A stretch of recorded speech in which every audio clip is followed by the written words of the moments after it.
¿verdad? No tan solamente se conecte, pero que también comparta el video, ¿verdad? Gloria al Señor. Hoy, bajo el tema, estaremos, gloria al Señor, analizando una iglesia que vence. Una iglesia que vence. Gloria al Señor. Vámonos rapidito entonces para poder analizar, ¿verdad? La palabra y poder entrar rapidito, gloria al Señor, a lo que tenemos con este tema. Bendito Dios. Y se encuentra las escrituras, gloria al Señor, en Mateo capítulo 16. Mateo capítulo 16. También pueden hallar este texto o esta conversación en Marcos capítulo 8, 27 al 30 y en Lucas capítulo 9, 18 al 21. Gloria al Señor, pero nosotros vamos a estar considerando, bendito Dios, Mateo capítulo 16 y leemos comenzando en el verso 13. Dice, viniendo Jesús a la región de Cesarea de Filipo, preguntó a sus discípulos diciendo, ¿quién dicen los hombres que es el Hijo del Hombre? Ellos dijeron unos Juan el Bautista, otros Elías y otros Jeremías o alguno de los profetas. Él les dijo, ¿y nosotros? ¿Quién decís que soy yo? Verso 16, respondiendo Simón Pedro dijo, tú eres el Cristo, el Hijo del Dios viviente. Entonces le respondió Jesús, bienaventurado eres, Simón, hijo de Jonás, porque no te lo reveló carne ni sangre, sino mi Padre que está en los cielos. Verso 18 dice, y yo también te digo que tú eres Pedro o Petra, piedra, tú eres piedra. Dice, y sobre esta roca, hablando de Cristo mismo, sobre esta roca edificaré mi iglesia y las puertas del Hades no prevalecerán contra ella. Y a ti te daré las llaves del reino de los cielos, y todo lo que atares en la tierra será atado en los cielos, y todo lo que desatares en la tierra será desatado en los cielos. Entonces mandó a sus discípulos que a nadie dijese que él era Jesús el Cristo o Jesús el Mesías. Eso es una cita poderosa. ¿Por qué? Porque esa es la única cita bíblica que hallaremos en el Nuevo Testamento donde Jesucristo está proponiendo, ¿verdad?, lo que vendría a ser la iglesia. Quiero ¿verdad?, dejar claro que en el Antiguo Testamento nosotros no vamos a hallar una iglesia existente. Incluso no vamos a encontrar la iglesia que existía aún mientras Cristo estuvo presente con los discípulos. Todo lo que nosotros hemos visto desde el Antiguo Testamento hasta en el momento que Cristo muere y resucita, lo que vemos es una sombra de lo que habría de venir. Ahora, entendemos dos cosas cuando se trata de tanto de la vida del ser humano como en este caso la iglesia. Número uno, entendemos lo que es la preexistencia de algo o de alguien. Y segundo, creemos lo que es la preelección. ¿Okay? Cuando se trata de la iglesia, aunque no la hayamos literalmente operando en su estado físico, operando en el Nuevo Testamento, es decir, nadie puede decir, mira, aquí está la iglesia en el Antiguo Testamento porque no había tal cosa. Nuevamente la podemos encontrar en su forma figurada, por ejemplo, en el caso del templo, tanto el templo que se levantó en el desierto, lo que se le considera el templo de Moisés, o en el templo, ¿verdad?, terminado por Salomón. Estos solamente son, ¿verdad?, figura de lo porvenir. Pero no necesariamente podemos decir eso es iglesia, porque tal cosa no se había realmente visto. Pero en las Escrituras vemos que todo lo que Dios, ¿verdad?, presentó, todo lo que Dios trajo como visión o como revelación en el antiguo pacto, pues sí podemos ver de cómo ya Dios iba preparando el corazón de los hombres y el pueblo, la nación, etcétera, para algo, ¿verdad?, que se iba a eventualmente dar. Entonces, cuando hablamos de la preexistencia, sí, la iglesia ya preexistía. ¿Preexistía en qué sentido? Bueno, en el corazón de Dios. Preexistió porque era parte de un plan ya. En ese aspecto, sí, ya la iglesia ya existía desde hace tiempo. Es lo que nosotros le decimos, existió antes de la fundación del mundo, porque sabemos que en los ojos de Dios, en su plan, en su corazón, ya Él tenía ya una visión. Cuando hablamos de preelección, es que ya Él había seleccionado, elegido a las personas que iban a formar la iglesia. Hay algunas personas que tienen un problema con esto, porque esto alude entonces ¿verdad?, que hay una predeterminación, una preelección. Y hay personas que no creen mucho en eso. Sin embargo, mi amado, tenemos que entender que cuando leemos la Biblia, eso es precisamente lo que nos estamos, ¿verdad?, topando. Es que el plan de Dios, no meramente a través de su Hijo, pero el plan de Dios a través de la iglesia era que todos los que creyeran en el Hijo, esos iban ya a ser preelegidos a formar parte de lo que vendría a ser la iglesia.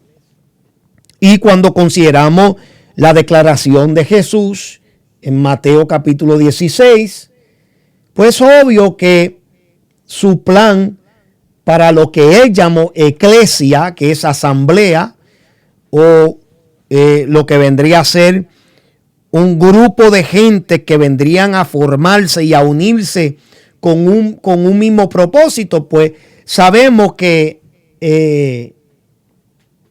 era claro su visión, era clara su intención, era claro su deseo, ¿verdad?, que esto que vendría a ser la iglesia se estableciera. Ahora, no meramente vemos el deseo de Dios que simplemente existiera la iglesia. El propósito de Dios era que la iglesia venciera. Entonces, por eso el tema de esta noche, una iglesia que vence. Hay por lo menos 5 cosas que podemos nosotros encontrar en una iglesia que vence. Y esas 5 cosas las quiero compartir con ustedes. Entonces vamos a ver, comenzando primero, una iglesia que vence, número 1, es una iglesia victoriosa.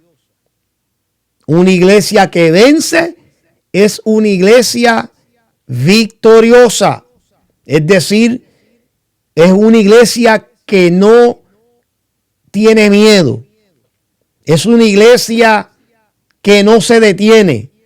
Es una iglesia que no se rinde, señores. Vamos a ver más de cerca lo que dice este texto bíblico en Hechos capítulo 4, versos 18 al 21. Dice, y llamándolos, les intimaron, que en ninguna manera hablasen ni enseñasen en el nombre de Jesús. Mas Pedro y Juan respondieron diciéndoles, Juzgad si es justo delante de Dios obedecer a vosotros antes que a Dios, porque no podemos dejar de decir lo que hemos visto y oído.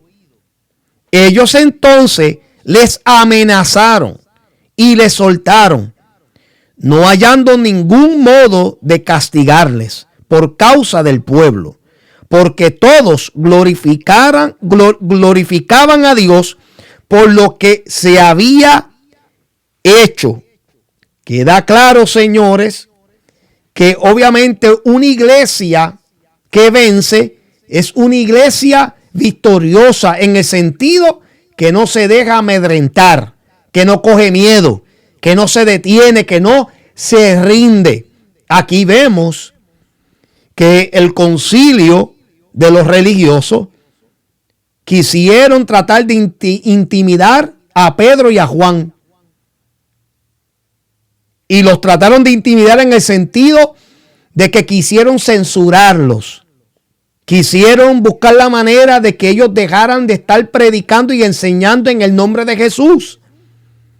Pero vemos que la victoria de ellos, y esta es la victoria que debe de verse en la iglesia de estos tiempos, se veía, la victoria se veía en que ellos no se iban a detener, en que ellos no iban a permitir que las amenazas, que ellos no iban a permitir que el número que se opusieran en contra de ellos los acoquinara.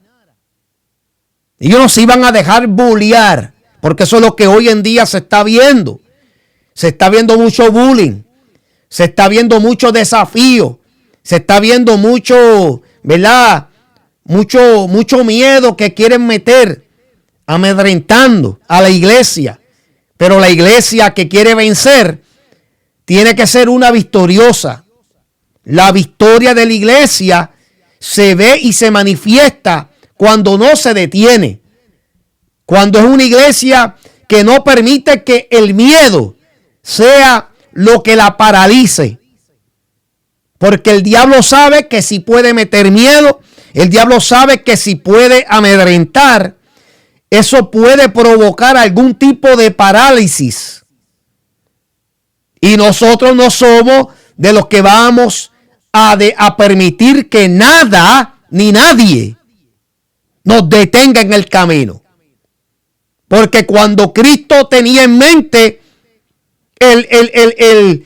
¿verdad? La edificación de la iglesia, bajo ningún concepto en su mente estaba pasando una iglesia compuesta de cobardes, una iglesia compuesta de pusilánime. No, él estaba pensando, no, esto va a ser una iglesia victoriosa.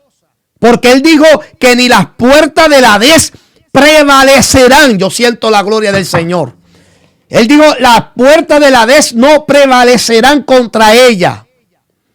Él estaba hablando de una iglesia victoriosa. La iglesia no solamente que canta coros de victoria. En victoria estoy,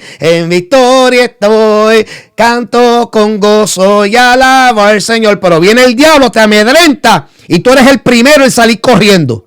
No, la iglesia que vence no es la que canta corito de victoria, es la que vive la victoria cuando se ve el desafío, cuando se ve el diablo levantarse como gigante.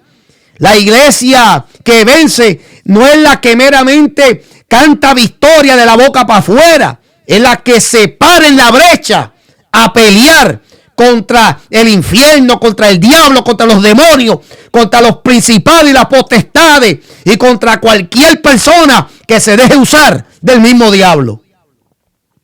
Es la iglesia que no coge miedo, es la iglesia que no se detiene, mi amado, que no se rinde. Eso es lo que vemos aquí al principio de la iglesia iniciarse. La iglesia nació en el día de Pentecostés, según Hechos capítulo 2. Ahí comenzamos a ver realmente, amén, florecer la iglesia. Y se cumplió lo que Cristo había profetizado, declarado, expresado de la iglesia. Que iba a ser una que iba a poder vencer, ¿Pero en qué sentido? Tenía que ser victoriosa. Mi amado, para usted y yo poder vencer en esta vida, porque usted y yo somos la iglesia, para usted y yo poder vencer, tenemos que ser gente victoriosa, pero no victoriosa de puros deseos, no victoriosa porque cantamos himnos y coros que tengan que ver con victoria. O sea, es victoriosa en todos los sentidos, que no nos rendimos. Hay gente ahora mismo caídas que necesitan que se levanten, porque Dios no te formó ni te creó para que estuvieras en el suelo. Él te levantó, te llamó, te destinó, te proclamó para que tú te levantaras y fueras una persona, un hombre, una mujer, un joven o una joven victoriosa, sin miedo, sin detenerte, sin rendirte. Sí, hay momentos que uno se desespera, hay momentos que uno se desanima, pero que eso no te lleve a retroceder, porque no somos de los que retrocedemos para perdición, como dice la palabra de Dios. Somos de los que vamos para adelante. O tú eres como los bueyes que tienen palanca y se ven bien dispuestos y preparados para enfrentar cualquier situación, pero son de los que dan para atrás. No, mi amado, este es el tiempo decisivo. O eres o no eres. Este es el tiempo de ser victorioso. Entonces la iglesia, queda claro, la iglesia que vence es la iglesia que obviamente es una iglesia victoriosa. Una iglesia, mi amado, que no se detiene en el camino. Es una iglesia que siempre está, mi amado, entendiendo cuál es su propósito. La iglesia que es victoriosa es aquella que ha entendido, amén, por su asignación. Es aquella que ha entendido para lo que ha sido llamada y formada.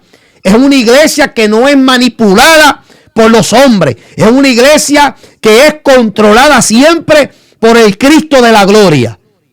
Y una iglesia así siempre será victoriosa. Es una iglesia, mi amado, que no coge miedo. Aquí no se puede coger miedo. Oiga, mi amado, mira que hay gente, mi amado, que van a ser utilizadas por el mismo diablo. Pero aquí uno no puede coger miedo. Aquí uno tiene que mirar hacia el frente, porque Dios nos ha equipado a nosotros para ser gente próspera y victoriosa. Segundo, una iglesia que vence es una iglesia espiritual. Una iglesia que vence es una iglesia espiritual. Veamos lo que dice ese texto más de cerca. Dice, cuando llegó el día de Pentecostés, estaban todos unánimes juntos. Hechos 2:1. Ahí mismo en Hechos capítulo 2, verso 44, dice, todos los que habían creído estaban juntos y tenían en común todas las cosas. En Hechos capítulo 4, verso 32, dice, y la multitud de los que habían creído era de un corazón, un alma, y ninguno decía ser suyo propio nada de lo que poseía, sino que tenían todas las cosas en ¿qué? En común. Una iglesia que vence es una iglesia espiritual, es decir, una iglesia unida, una iglesia de un mismo sentir, una iglesia que tenga las cosas en común. ¿Cuántos alaban la gloria del Señor en esta hora? Siento a papá y nadie lo alaba. Bendito Jesús. Una iglesia, mi amado, una iglesia que realmente quiera vencer tiene que ser una iglesia espiritual. Una iglesia que sea unida. Una iglesia que sea de un mismo sentir. Una iglesia, mi amado, que tenga en común todas las cosas. Eso fue lo que vimos en la iglesia al principio. La iglesia era una espiritual. Hoy en día, búscate una iglesia que hagan estas cosas. Búscate una iglesia que tenga un mismo sentir, un mismo pensar y que tenga todas las cosas en común. Búscate una iglesia hoy en día, mi amado, que realmente practica la unidad. Hay un problema. Hay un problema grandísimo. La iglesia en su principio, en sus comienzos, manifestaba lo que era la espiritualidad por su unidad. Porque cuando se unían, cuando se reunían, no se miraban el uno al otro medio raro. Cuando se unían, cuando llegaban a un lugar para adorar al mismo Dios, ahí no estaban pendientes de quién estaba más raro, de quién estaba bonito, de quién estaba alto, flaco, lindo, feo, gordo. No. Ahí todos estaban en un mismo sentir. Había unidad. Ahí nadie, mi amado, era independiente. Dice las escrituras, mi amado, que ahí todos velaban el uno por el otro, por su bienestar, por el crecimiento común. Hoy en día, mi amado, esto es cada cual por lo suyo. Hoy en día, mi amado, la iglesia está como el llanero solitario. Pelea tu propia batalla. Te pueden ver, mi amado, arrastrado. Y le importa poco. Porque ahora, no es que la salvación es individual. Bueno, eso es verdad, pero eso no significa que ahora te resta la importancia de unirte con el hermano y ayudarlo. Hoy en día, mi amado, esto es, olvídate, tú por tu lado, yo por el mío. Eso no es unidad. Eso no es tener el mismo sentir. Eso no es tener las cosas en común. Yo estoy leyendo Biblia, que yo sepa. Yo no estoy leyendo mis propios pensamientos. La Biblia claramente establece que la iglesia al principio era una espiritual, porque no era una egoísta, no era una egocéntrica, era una que según aquí las escrituras estaban todos unánimes. Y le di 3 versos donde en 3 ocasiones se menciona lo mismo prácticamente. Luego dice el 44, verso 44 del capítulo 2 de Hechos. Todos los que habían creído estaban juntos y tenían en común todas las cosas. Y luego ahí en el capítulo 4 de Hechos, verso 32, volvemos y vemos lo mismo. Esto, señores, era una iglesia espiritual.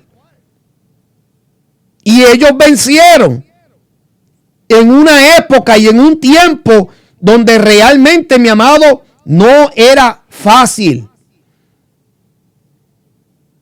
¿Y cómo pudieron vencer los obstáculos? ¿Cómo pudieron vencer la frialdad, la oposición? ¿Cómo pudieron vencer el odio, los ataques? Bueno, manteniéndose unidos. ¿Por qué? Porque en la unidad está la fuerza, señores. Esta idea, mi amado, de que tú peleas lo tuyo, yo peleo lo mío. Tú entras en tu propio campo de batalla, yo entro en el mío. Aunque eso suena muy bien, aunque eso suena como una responsabilidad individual de cada uno y lo es. No obstante, mi amado, eso es otra manera de usted despegarse de la responsabilidad que usted y yo tenemos de mantenernos unidos. Y por eso es que vemos hoy en día, mi amado, un gran sinnúmero de iglesias que la excusa es de que como no comparten el mismo pensar, de que como no comparten las mismas ideas, de que como no están en la misma visión, pues entonces eso equivale a que hay que despegarse, hay que desarraigarse y cada cual por su lado. Pero que yo sepa, la iglesia que Dios, que Cristo tenía en mente levantar, la iglesia que Él declaró que ni las puertas del Hades iban a poder prevalecer contra ella, era una iglesia que iba a vencer si era victoriosa y número 2, si era espiritual. Una iglesia que realmente se dé cuenta que no está aquí peleando esta batalla solo. Yo no entiendo cómo hay gente, mi amado, que insiste que ellos pueden hacer esto solo. Mire, mi amado, hasta yo mismo entiendo y comprendo que yo voy a necesitar siempre la ayuda de un hermano. O sea, ¿tú sabes qué es lo insólito? Los programas de rehabilitación como Alcohólicos Anónimos o Narcóticos Anónimos, la filosofía de ellos es que tú tienes que buscarte un mentor, un sponsor, un auspiciador. o un mentor. Ese mentor es una persona que lleva años, casi siempre recomiendan una persona de más de 5 años en rehabilitación, es decir, en abstinencia, que no toma alcohol, no se mete droga, es una persona totalmente en plena rehabilitación. Y ese mentor está ahí para cuando la persona que está en recuperación sienta algún tipo de tentación en usar. Esa persona, tu deber, si tú estás en un programa de rehabilitación, tu deber es agarrar el teléfono y llamar a tu mentor a la hora que sea. Llamarlo y decirle, mira, estoy sintiendo esta urgencia, estos deseos de querer usar o de querer tomar. O sea, y esa persona te ayuda a redirigir esos pensamientos, a buscar una forma de que tú te desenfoques de los deseos y las tentaciones y te enfoques en tu recuperación, te enfoques en otras cosas más positivas. Qué pena que esas cosas hoy en día no se ven en la iglesia.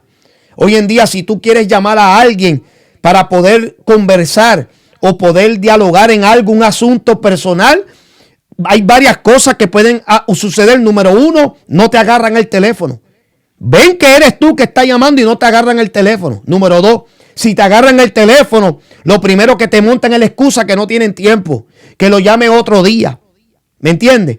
O tercero, y es lo peor, que puede ser que todo lo que tú cuentes, mi amado, te lo plasmen, lo compartan con otra persona.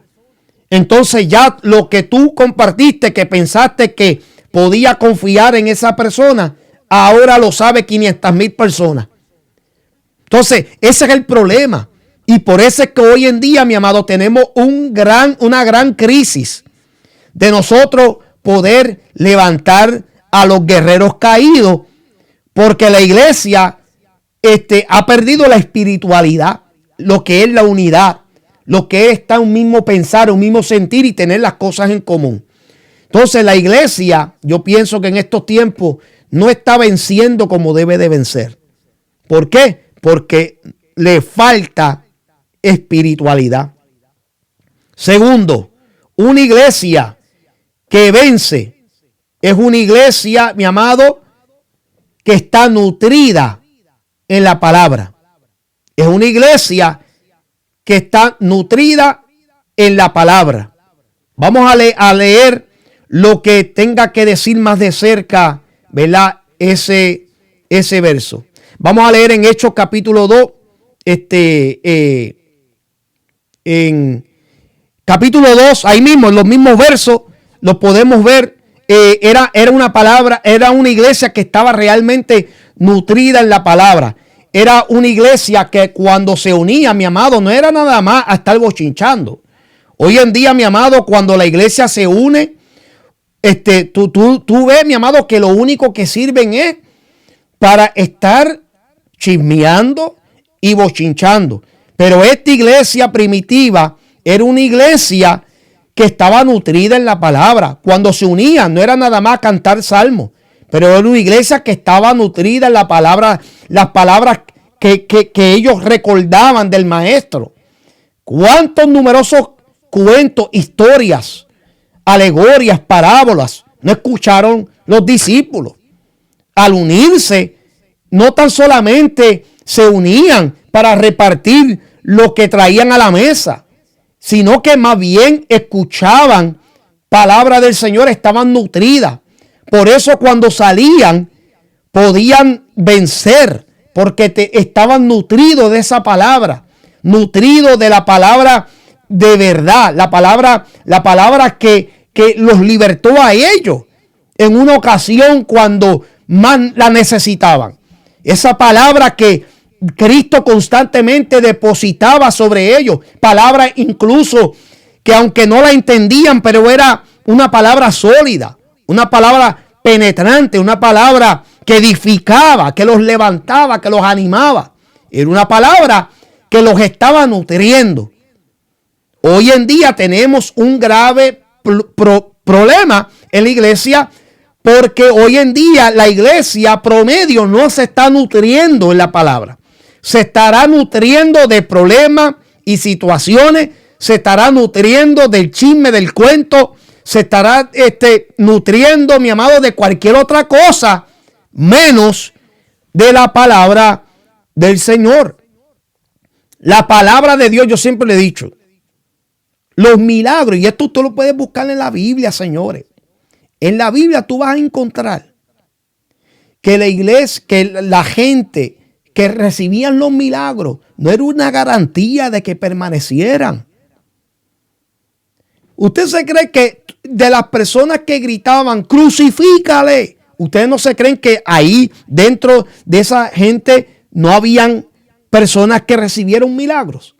¿Usted se cree que dentro de los que gritaron, crucifícale, no eran personas que vieron, ¿verdad?, las hazañas grandes de parte de Jesús? La multiplicación de los panes y los peces. ¿Ustedes se creen que estas personas, dentro de los que estaban ahí, que gritaron crucifícale, como si Cristo hubiese sido un malhechor, un traicionero, que ahí no estaban las personas que vieron a los paralíticos levantarse y caminar, a los ciegos ver, a los que estaban sordos y mudos poder escuchar y hablar? Claro que sí. Y yo siempre he dicho, mi amado, que los milagros no son garantía de que una persona permanezca. Es la palabra de Dios.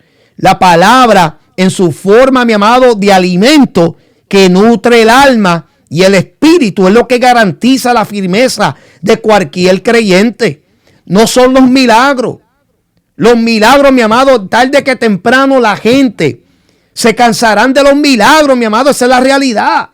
Yo recuerdo aquí mismo en Milwaukee un pastor que decía que él quería tener una iglesia donde se efectuaran milagros nada más. Y yo le dije, pues vas a tener un problema, porque al principio los milagros causarán que la iglesia se te llene, pero si tú no tienes palabra y si tú no nutres a esa iglesia, se te van a vaciar, porque tarde que temprano, ¿cuántas muelas tú piensas platificar?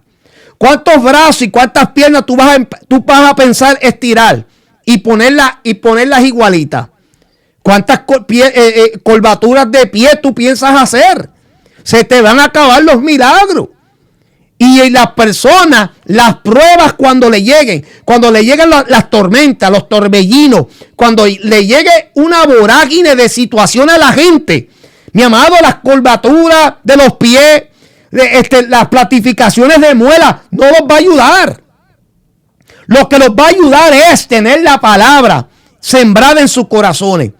Y esta iglesia, estos primeros cristianos, amén, una de las cosas que los hacía, ¿verdad?, destacarse, no era nada más, ¿verdad?, el hecho de que vieron, ¿verdad?, el estruendo, ¿verdad?, del Espíritu de Dios. No era el mero hecho de que comenzaron a ver los milagros, era que tenían la palabra en ellos, estaban nutridos de la palabra, y eso lograba que ellos pudieran vencer. Tú puedes vencer, iglesia, si tú estás nutrido de la palabra, porque es la palabra la que te va a dar a ti la victoria para vencer, la victoria para seguir adelante, la victoria para darte de cuenta, amén, gloria al Señor, que ciertas cosas son pasajeras, pero la palabra, cuando tú la tienes dentro de ti, esa no falla. ¿Cuántos testimonios? Yo recuerdo haber escuchado un testimonio de una persona que cayó en una coma. Una persona que cayó en coma. No respondía a nada. Y cuentan una vez que la persona despertó citando texto bíblico. Entonces esa persona después, cuando estuvo completamente en sí, comenzó a testificar de que como en su coma, pues toda la palabra que se memorizó, toda la palabra que archivó, toda la palabra que quedó penetrada, petrificado en el alma, eso fue lo que pudo ayudar a esa persona pasar ese momento tan difícil en su vida. Cuando todo el mundo pensaba que todo se había acabado, esa persona estaba siendo sustentada por la palabra del Señor. ¿Por qué? Porque había sido nutrida. tenía, ¿verdad? Y estoy hablando en un sentido obviamente figurado, estoy hablando en sentido espiritual, ¿verdad? O sea, nosotros podemos vencer, mi amado, por la palabra. No meramente por el milagro. ¿Cuántas personas ahora mismo hay apartadas? Gente que pueden testificar de un milagro, de un cáncer que fueron sanados, de una enfermedad. Por ejemplo, la diabetes. Yo he escuchado muchísimo testimonios de personas que tenían diabetes y Dios los sanó de la diabetes. Pero entonces volvieron de nuevo a su vida ordinaria. Entonces queda claro, mi amado, que no todo el tiempo los milagros es suficiente para retener a las personas. En tu momento más difícil, en tu momento más oscuro, en tu momento más turbulento, es la palabra de Dios. Bien dijo Cristo, le digo al diablo, no de pan vivirá, no de solo pan vivirá el hombre, sino de toda palabra que procede de la boca de Dios. Porque te podrá faltar comida, pero si no te falta la palabra de Dios, tú lo tienes todo, estás abastecido. Te podrán abandonar y rechazar los hombres, pero si tienes la palabra, lo tienes todo. O sea, la palabra de Dios, cuando la tenemos como nutrición, mi amado, no hay nada ni nadie que nos pueda detener en el camino. Y una iglesia que vence, no tan solamente es una iglesia victoriosa, es una iglesia espiritual, pero es una iglesia que está nutrida con la palabra del Señor. Cuarto, una iglesia que vence es una iglesia que es cristocéntrica. Es una iglesia cristocéntrica. Veamos más de cerca esto. Esto significa que es una iglesia centrada en Cristo como Mesías, como Salvador y como cabeza de la iglesia.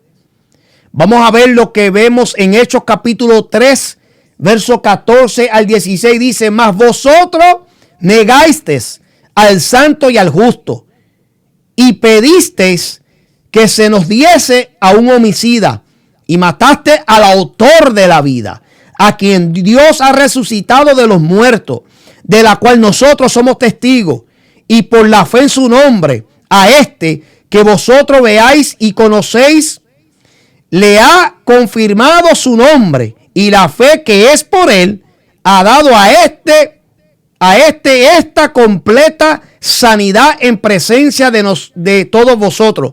O sea, nota el discurso. Y esto fue por una sanidad que se efectuó. El discurso que ellos dan. Ellos en ningún momento trataron de hablar de otra cosa que no fuera de Cristo. Una iglesia que vence es una iglesia que es cristocéntrica. Pero hoy en día, mi amado, cualquier profeta, cualquier predicador, cualquier pastor, cualquier lo que sea, que efectúa un milagro, tú lo ves, mi amado, que quieren atraer toda la atención para ellos. Y eso es un problema grave. La iglesia primitiva venció porque era una iglesia cristocéntrica. Vamos a leer lo que dice en Hechos capítulo 4, verso 10 al 12. Dice, sea notoria a todos nosotros y a todo el pueblo de Israel, que en el nombre de Jesucristo de Nazaret, a quien vosotros crucificaste y a quien Dios resucitó de los muertos, por él, este hombre está en vuestra presencia sano. Este Jesús es la piedra reprobada por vosotros los edificadores, la cual él ha venido a ser cabeza del ángulo. Y en ninguno otro hay salvación, porque no hay otro nombre bajo el cielo dado a los hombres en que podamos ser salvos. Gloria a Cristo. Note, mi amado, lo enfático que fue la iglesia primitiva. La iglesia primitiva vencía porque era una iglesia cristocéntrica. Cuando los discípulos aquí efectuaron un milagro de sanidad, ninguno de ellos se dieron pompa. Ninguno de ellos trataron de atraer la atención hacia ellos. La atención fue Cristo. Ellos se encargaron de que todo el centro, todo el enfoque fuera en Cristo como Mesías, como Salvador y como cabeza de la iglesia. Una iglesia, mi amado, que pueda lograr hacer eso en estos tiempos, es una iglesia que va a poder vencer. Una iglesia que trata de enfocarse en ellos mismos, en lo que hace la iglesia, en los muchos departamentos que tiene, en las numerosas actividades que hace, en los diferentes ministerios que tienen, en lo mucho dinero que generan, en todas esas cosas. Es una iglesia que es fracasada. Por más llena que esté, por más gente que tenga, por más palabras que aparentemente no, ya está fracasada. ¿Por qué? Porque dejó de ser cristocéntrica y se convirtió en una egocéntrica. Una iglesia que vence es una iglesia que es cristocéntrica. Es una iglesia, mi amado, que no se da pompa. Es una iglesia, mi amado, que tú lo ves que todo el tiempo se están, esta autopromoción que se ve hoy en día, mi amado. Yo lo dije los otros días, lo publiqué. Hoy en día tú ves las pancartas y los flyers y tú no sabes a quién le están alabando, si es al predicador o si es a Dios. Hoy en día tú no sabes a quién le están dando más promoción, si es al Padre, Hijo y Espíritu Santo o si es al predicador, al profeta y al salmista. O sea, hoy en día tú no sabes. Hoy en día, mi amado, tú ves las pancartas y los anuncios. Válgame, mi amado, y esto es espeluznante. Esto es increíble. Eso es egocentrismo. Eso está centrado en el hombre. Eso no está centrado en Dios. Eso está centrado, mi amado, en la manifestación del ser humano, de lo que puede hacer, de lo que va a hacer, es más. Hoy en día las iglesias, mi amado, con este orgullo, ellos declaran lo que va a ocurrir ahí. O sea, bajo ningún concepto tú ves que es si Dios quiere. Si estamos vivos de aquí a allá. No. Esto es lo que va a pasar. Vente y no te lo puedes perder. Bueno, y si a Dios le da la gana de cancelar todo. Se pierde porque se pierde todo. Pero hoy en día eso es lo que estamos viendo. La iglesia que quiera vencer en estos tiempos tiene que volver a los principios. Tiene que volver a buscar el plano de la iglesia primitiva.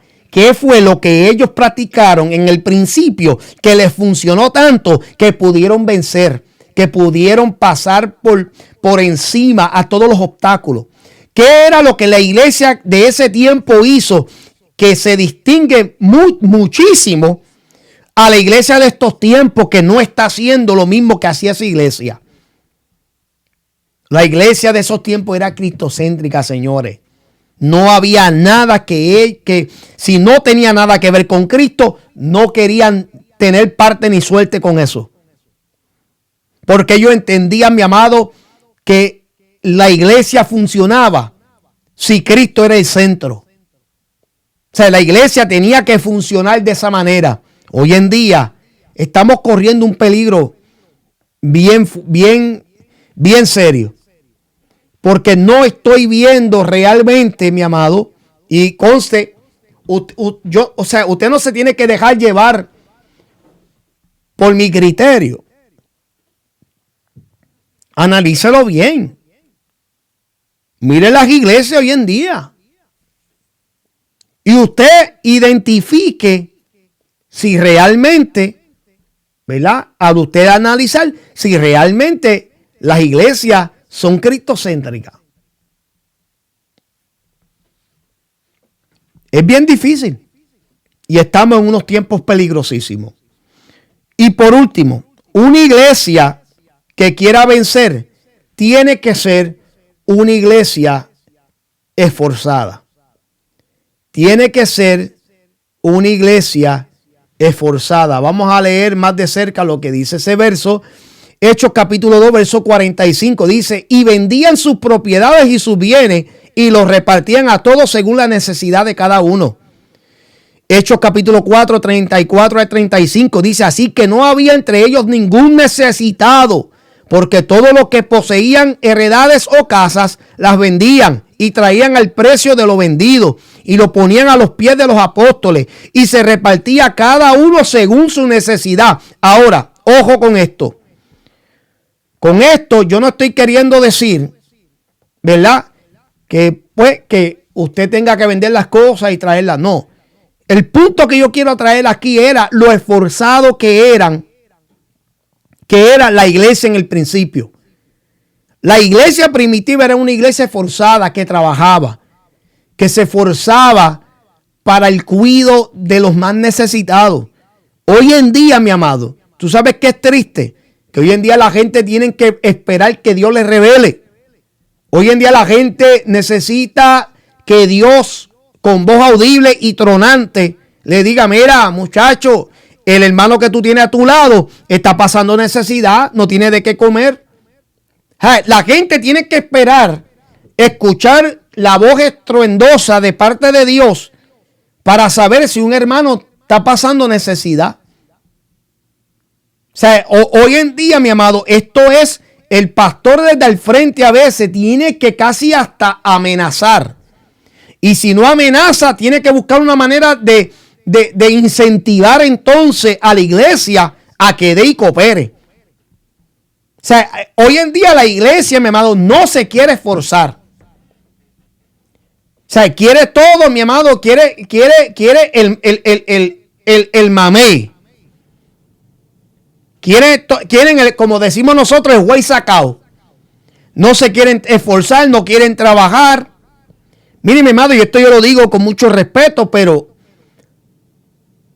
un montón de iglesias se desafiliaron de nuestro ministerio porque ellos tenían esta idea de que ellos se iban a sentar, echar para atrás y que nuestro ministerio iba a proveerles a ellos toda la economía y todo, y ellos no hacen nada.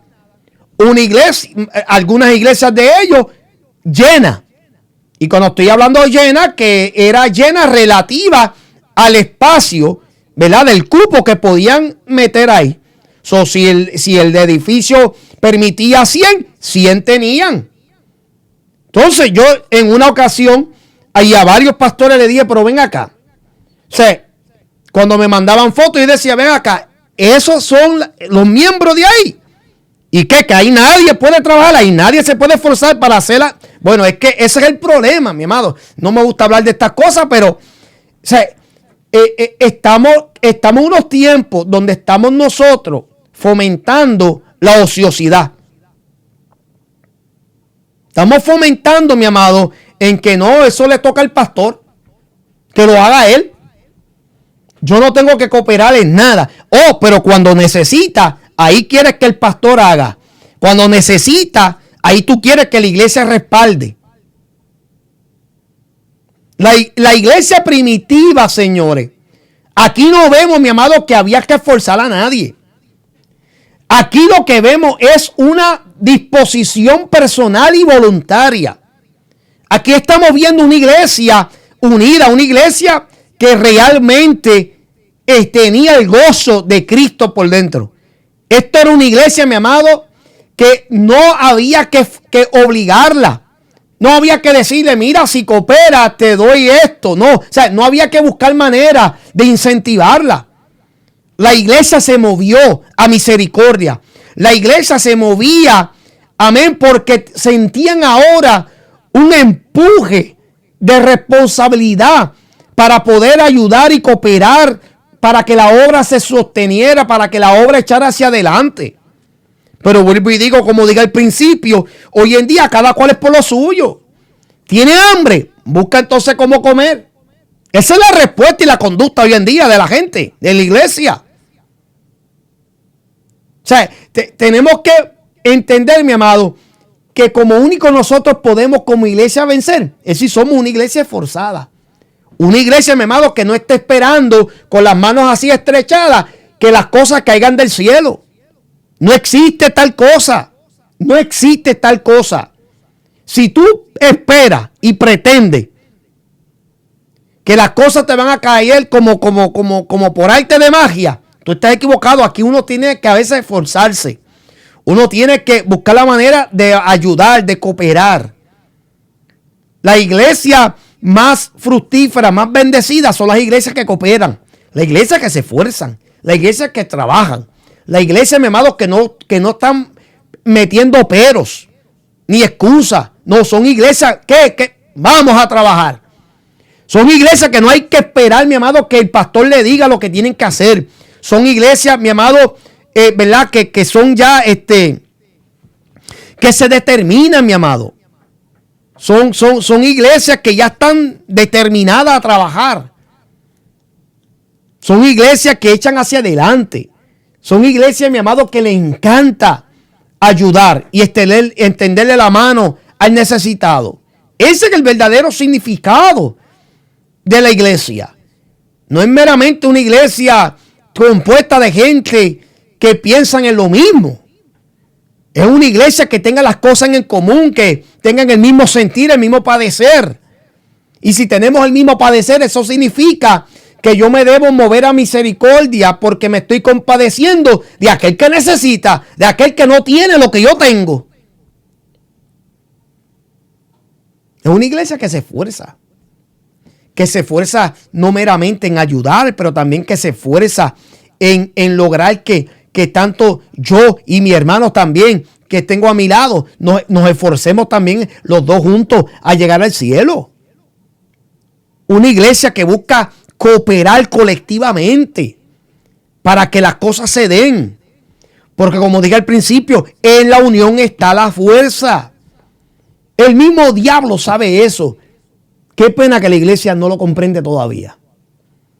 El mismo Cristo dijo que el diablo estaba bien organizado.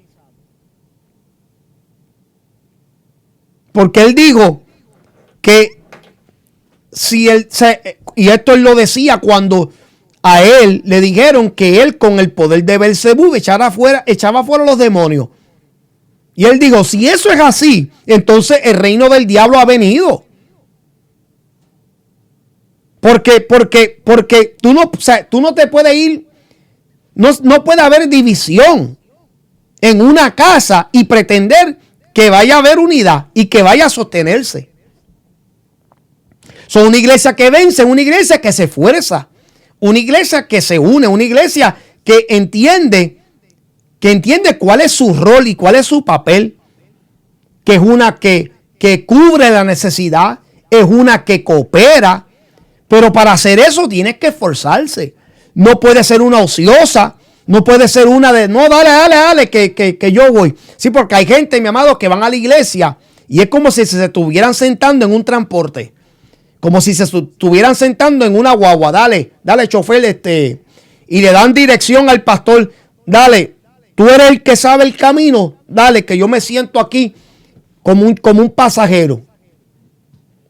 Entonces la iglesia se puede estar cayendo en canto.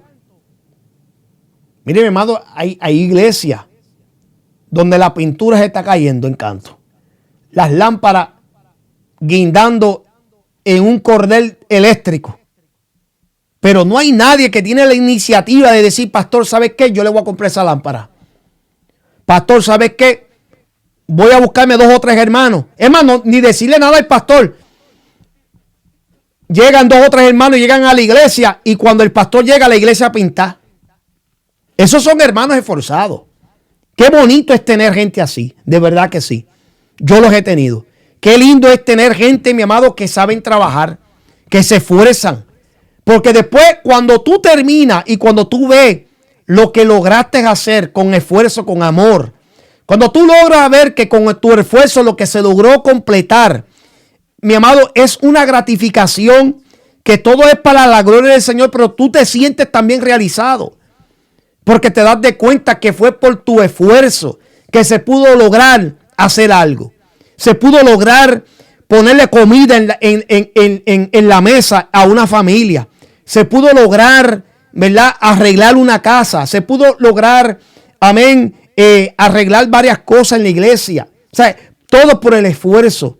Una iglesia así tiene todas para vencer, tiene todas para ganar, Porque es una iglesia que está puesta para lo suyo. Es una iglesia que realmente entiende cuál es su posición en la tierra. Es una iglesia que vence.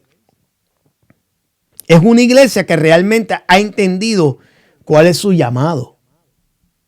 Es una iglesia que va a tener todo lo que necesita a su disposición porque Dios proveerá. Pero la pregunta que urge para terminar: ¿habrá una iglesia como esa en estos tiempos? Porque como dije, la iglesia no es la estructura.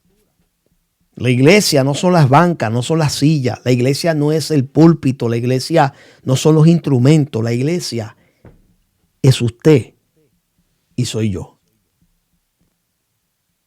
Y si usted y yo queremos vencer, tenemos que ser victoriosos, tenemos que ser espiritual, tenemos que ser gente nutrida con la palabra, tenemos que ser cristocéntricos y sobre todo esforzados.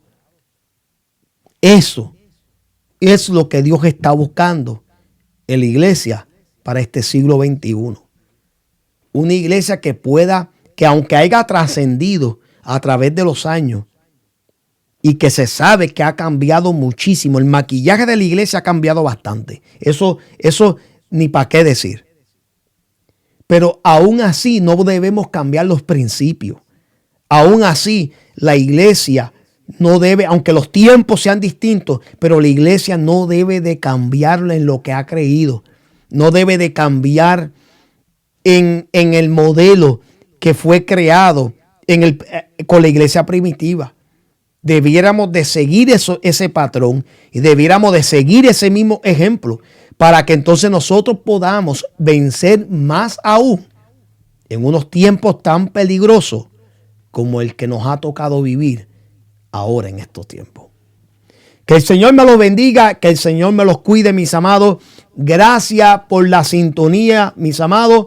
Bendiciones a todos y espero que se gocen. Gloria al Señor. Gracias nuevamente, mi amado, por seguirnos. Recuerden que también nos pueden encontrar por YouTube. Así que me despido, su amigo y su hermano, el pastor Jesús Osorio, por esta tu programación Rema TV, un ministerio bíblico. Chao, nos vemos. En el altar me quedo, nada me moverá, nada me moverá, pues mi lugar favorito son los brazos de papá.